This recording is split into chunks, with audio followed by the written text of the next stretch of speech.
నమస్కారం, welcome to spotlight.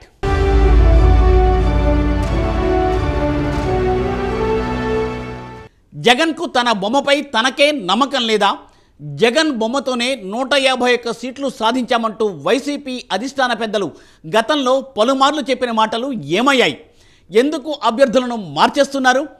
మొత్తానికి మొత్తం 151 చోట్ల అభ్యర్థులను మార్చేసినా ఆశ్చర్యం లేదా?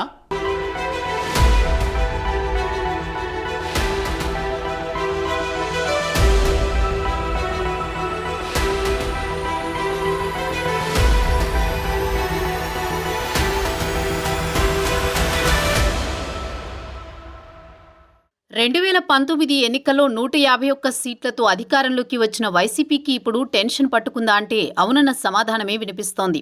జగన్ బొమ్మతోని 151 సీట్లు గెలిచామని, జగన్కు ఉన్న పవర్ ఇది అంటూ గతంలో వైసీపీ అధిష్టాన పెద్దలు పలుమార్లు గంభీర ప్రకటనలు చేశారు.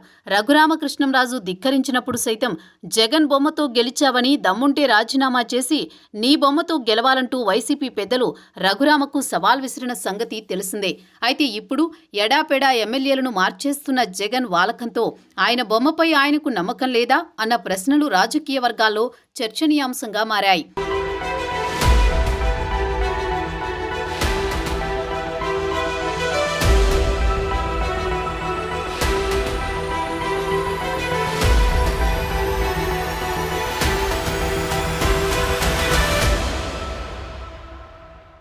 ఏపీలో ఎన్నికలకు పెద్దగా టైం లేదు. ప్రతిపక్షాలు టీడీపీ, జనసేనలు పొత్తుకు సిద్ధమై ఉమ్మడి కార్యాచరణతో ప్రజల మధ్యకు వెళుతూ గెలుపు ధీమాతో ఉంటే, అధికార వైసీపీ మాత్రం ఓటమి భయంతో బిక్కుబిక్కుమంటోంది. ఇప్పటికే వెలువడిన సర్వేల ఫలితాలు ప్రజల అసంతృప్తి, వ్యతిరేకత గమనించి ఓటమిని తప్పించుకోవడానికి దారులు వెతుక్కుంటోంది అధికార పార్టీ. ఈ క్రమంలోనే సీఎం జగన్ తీసుకుంటున్న నిర్ణయాలు పార్టీలో మరింత గందరగోళానికి తెరలేపుతున్నాయి.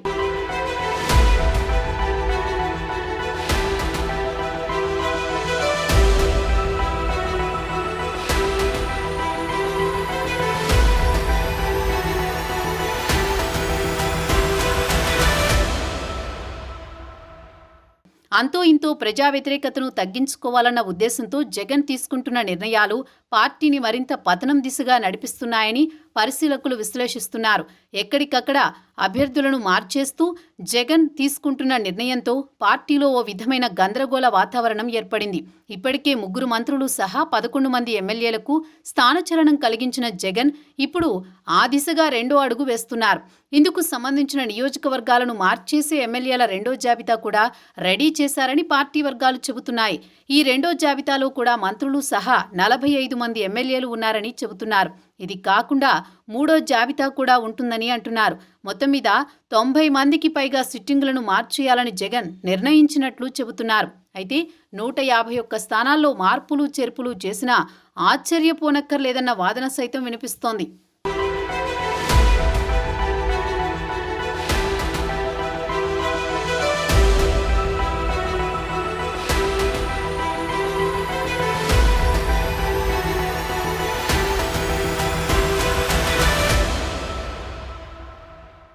జగన్ రెడీ చేసిన రెండో జాబితాలో రాయలసీమ, గుంటూరు, కృష్ణా జిల్లాల నియోజకవర్గాలు ఎక్కువగా ఉన్నట్టు తెలుస్తోంది. పలువురు సీనియర్ ఎమ్మెల్యేలు, మంత్రులు ఈ జాబితాలో ఉన్నారని పార్టీ వర్గాలు చెబుతున్నాయి. ఈ రెండో జాబితాలో 6 మంత్రులు ఉన్నారంటున్నారు. అనకాపల్లి ఎమ్మెల్యే మంత్రి గుడివాడ అమర్నాథ్ను యలమంచిలికి, అలాగే కొవ్వూరు ఎమ్మెల్యే హోంమంత్రి తానేటి వనితను గోపాలపురంకి పంపించనున్నట్లు విశ్వసనీయ వర్గాల ద్వారా తెలుస్తోంది. అమలాపురం ఎమ్మెల్యే మంత్రి పినిపే విశ్వరూప్కు ఈసారి టికెట్ దక్కే అవకాశాలు కనిపించడం లేదంటున్నారు. అమలాపురం నుండి ఎంపీ చింతా అనురాధను బరిలోకి దించే అవకాశాలున్నాయని చెబుతున్నారు. అలాగే Darsi MLA Maddisetti Venugopal, Anantapur urban MLA Anantha వెంకట్రామిరెడ్డిని కూడా లోక్సభకు పంపాలని జగన్ భావిస్తున్నట్లు పార్టీ వర్గాలు చెబుతున్నాయి.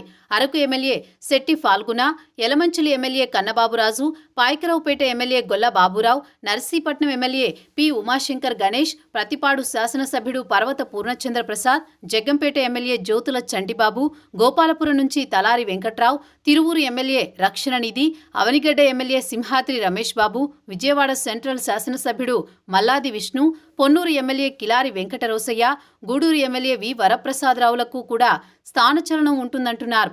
అదేవిధంగా Nandikotkur MLA Arthur, Kodumur MLA Sudhakar, Mantralayam శాసనసభ్యుడు Y Balanagireddy, Guntakal MLA Y Venkatramireddy, Madakasira MLA Thippeswamy, Puttaparthi MLA Sridhar Reddy, Satyavedu శాసనసభ్యుడు కోనేటి ఆదిమూలం, చిత్తూరు ఎమ్మెల్యే శ్రీనివాసులు, పలమనేరు వెంకటగౌడలను కూడా మార్చే అవకాశాలున్నాయని ప్రచారం జరుగుతోంది.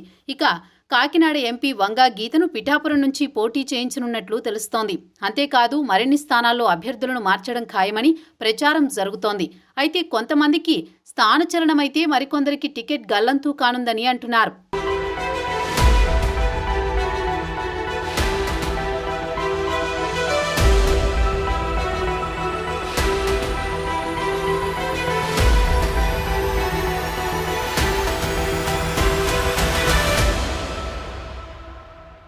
ఓటమి భయంతో అభ్యర్థులను మార్చేస్తున్నారన్న ఆరోపణలు ఎదుర్కొంటున్న జగన్పై వ్యంగ్యాస్త్రాలు సంధించారు చంద్రబాబు. వైసీపీ ఓ మునిగే పడవ వంటిది. దానిలో ఎవరుండాలని కోరుకుంటారు? కొందరిని జగన్ ఇదివరకే స్వయంగా బయటకు పంపించివేశారు. ఇప్పుడు 11 మందిని మార్చేశారు. త్వరలో మరికొందరిని పక్కన పెట్టేయాలనుకుంటున్నారు. బహుశా ఎన్నికల గంట మ్రోగేసరికి 151 మందిని బయటకు పంపించి వేస్తారేమో అని ఓటమి భయంతో అభ్యర్థులను మార్చేస్తున్నారన్న ఆరోపణలు ఎదుర్కొంటున్న జగన్పై వ్యంగ్యాస్త్రాలు సంధించారు చంద్రబాబు. వైసీపీ ఓ మునిగే పడవ అని, దానిలో ఎవరుండాలని కోరుకుంటారు? కొందరిని జగన్ ఇదివరకే స్వయంగా బయటకు పంపించి వేశారు. ఇప్పుడు 11 మందిని మార్చేశారు. త్వరలో మరికొందరిని పక్కన పెట్టేయాలనుకుంటున్నారు. బహుశా ఎన్నికల గంట మోగేసరికి 151 మందిని బయటకు పంపించేస్తారేమో. కానీ పంపించేస్తే వారికే చాలా మంచిది. అయినా ఒక నియోజకవర్గంలో పనికిరాని వారు మరో నియోజకవర్గంలో పనికొస్తారా అని చంద్రబాబు వ్యంగ్యంగా అన్నారు. జగన్మోహన్ రెడ్డికి ఓటమి భయం మొదలైంది. అందుకే ఎన్నికలకు ముందు నియోజకవర్గ ఇన్ఛార్జీలను, ఎమ్మెల్యేలను మార్చేయాలని చూస్తున్నారు. ఆయన 151 మందిని మార్చేసినా మాకేమీ నష్టం లేదు. పైగా మేలే జరుగుతుంది. జగన్ ఎన్ని పెళ్లి మొగ్గలు వేసినా రాబోయే ఎన్నికల్లో వైసీపీ ఓడిపోవడం ఖాయమని చంద్రబాబు అన్నారు.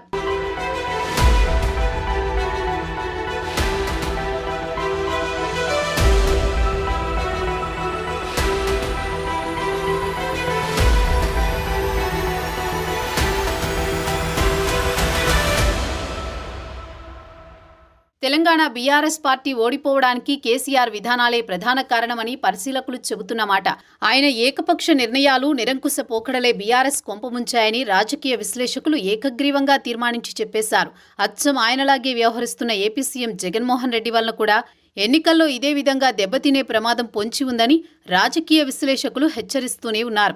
కేసీఆర్ పరిస్థితి చూసి జగన్ సిట్టింగ్ ఎమ్మెల్యేలను మార్చేందుకు సిద్ధమవడం అంటే ఇంతవరకు అనుసరించిన విధానాలు, తీసుకున్న నిర్ణయాలు తప్పు అని అంగీకరించినట్లే అని రాజకీయ విశ్లేషకులు అభిప్రాయపడుతున్నారు. ఒకవేళ జగన్మోహన్ రెడ్డి తన నిర్ణయాలు, ఆలోచనలు, ప్రభుత్వ విధానాలు అన్నీ సవ్యంగా ఉన్నాయని గట్టిగా నమ్ముతున్నట్లయితే తెలంగాణ ఎన్నికల ఫలితాలను చూసి ఇంత ఆందోళన చెందాల్సిన అవసరమే లేదు.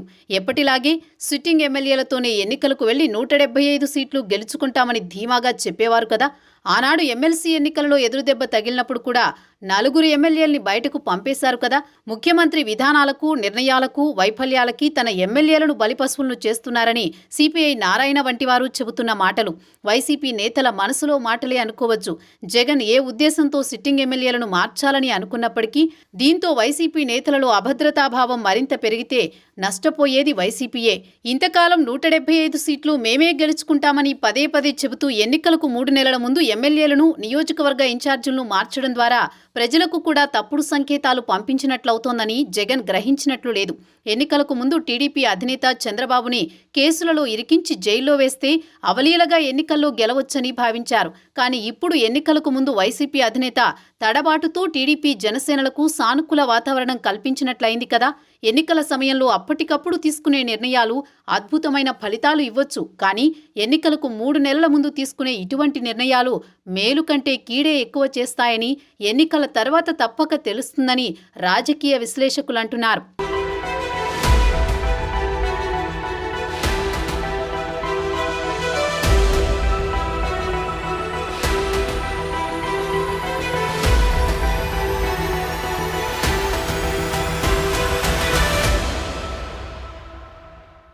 అభ్యర్థుల మార్పు అంశంలో ప్రత్యేకించి చెప్పుకోవాల్సింది ఏంటంటే జగన్ మొహం చూసి ఓట్లు వేసే పరిస్థితి ఉంటే ఏ అభ్యర్థిని పెట్టినా వైసీపీ గెలుస్తుంది.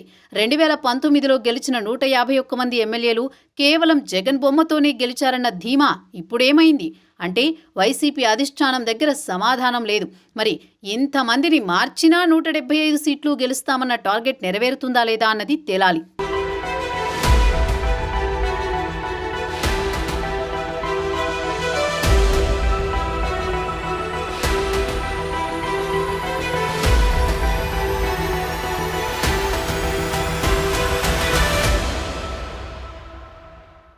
సిట్టింగులపై ప్రజల్లో వ్యతిరేకత ఉందన్న సర్వేల లెక్కలతోనే అభ్యర్థులను మార్చేస్తున్న జగన్ కొత్త వారితో ఏ మేరకు నెట్టుకుని రాగలరు?